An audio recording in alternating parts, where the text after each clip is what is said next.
नमस्कार, आप देख रहे हैं आर हिंदुस्तान न्यूज। आनंद सक्सेना के साथ जहानाबाद से ब्यूरो चीफ राजभूषण की खबर।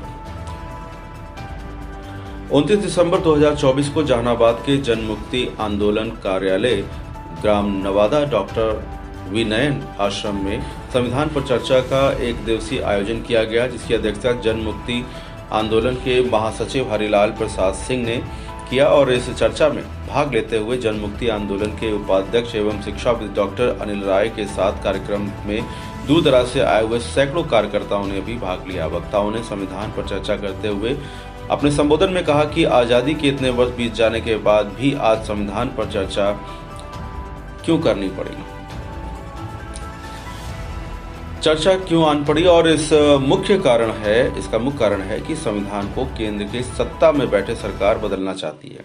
इसका परिणाम आपने देखा होगा कि देश के गृह मंत्री का जो संविधान निर्माता के प्रति टिप्पणी आई है, उससे स्पष्ट हो गया है कि उनकी मंशा क्या है। और ये पहले से ही चर्चा में आती रही है कि भारत का संविधान नागपुर में आरएसएस हेडक्वार्टर में लिखकर रखा हुआ है। इसीलिए इन्होंने 400 यानी कि पहले 400 पार की बात कही थी, और उनके कई लोकसभा उम्मीदवारों ने यह भी कहा था कि हमको 400 पार बहुमत दिया जाए, हम संविधान को बदल देंगे।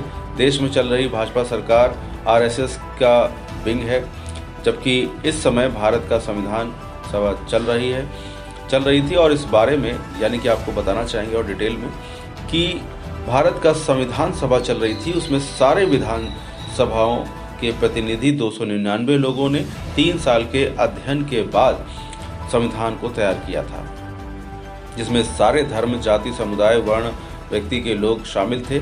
सिर्फ कम्युनिस्ट को छोड़कर संविधान की एक एक लाइन पर सप्ताहों बहस करने के बाद यह देश के कल्याण के लिए संविधान का निर्माण किया गया। भारत के संविधान की देन है कि छुआछूत जैसी रूढ़िवादी व्यवस्था को कानून में खत्म कर दिया गया। आज अगर कोई भी दलित, महादलित, अति पिछड़ा, छोटी छोटी जातियों के लोग बराबरी में बैठने की हिम्मत कर रहे हैं, तो वह बाबा साहब डॉक्टर भीमराव अंबेडकर का भारत का संविधान की देन है।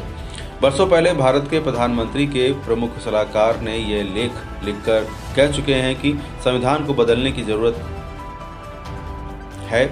इस विषय पर वक्ताओं ने बहुत ही गहन चर्चा किया और अंत में उपस्थित सभी कार्यकर्ताओं ने शपथ लिया कि हम भारत के संविधान को बचाने के लिए, लागू करने के लिए हर तरह की कुर्बानियां देने को तैयार। और अब ये बात गांव-गांव में संविधान पर चर्चा करके लोगों के बीच जाकर बतलाने की जरूरत है कि किस तरह से मनुवादियों ने भारत के संविधान को बदलने की कोशिश कर रहे हैं। इस कार्यक्रम में जन मुक्ति आंदोलन के उपाध्यक्ष संत प्रसाद, युवा मोर्चा के अध्यक्ष सुनील कुमार, छात्र मोर्चा के अध्यक्ष कुणाल कुमार, वरिष्ठ साथी विश्वनाथ यादव, शमशाद आलम, रविंद्र कुमार, संगीता देवी एवं सरपंच राम प्रवेश यादव ने भाग लिया। फिलहाल आप सुरक्षित रहिए, जुड़े रहिए आर हिंदुस्तान से। नमस्कार।